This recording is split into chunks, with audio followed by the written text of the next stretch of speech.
À partir de cette vidéo, vous allez pouvoir faire l'activité sur le milieu de vie des cloportes, sachant que la vidéo de base et les applications qu'il y a dans cette vidéo appartiennent à Monsieur Galleran. Vous pouvez voir déjà où on va trouver des cloportes dans leur milieu de vie naturel, donc vous pourrez répondre à la première question de l'activité, c'est-à-dire dans quel milieu ils vivent.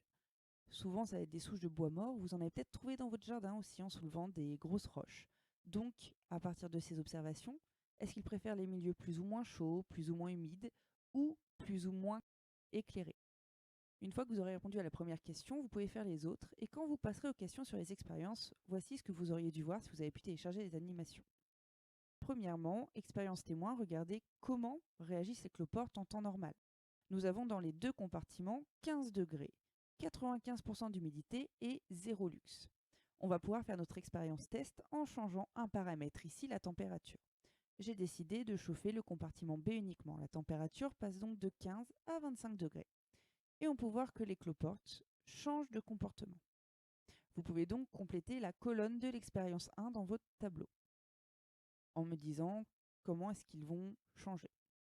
Puis l'expérience 2 où cette fois ce n'est plus la température mais la luminosité que l'on va changer.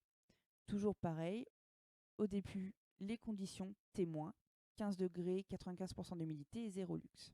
Je décide d'éclairer le compartiment B. À partir du moment où le compartiment B est éclairé, les cloportes changent de comportement. Vous pouvez donc compléter la colonne suivante de votre tableau,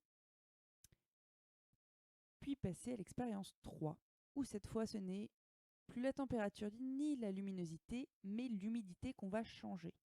Comme les cloportes aiment les milieux très humides, en tout cas c'est ce qu'on suppose, on va diminuer la luminosité en asséchant le compartiment B.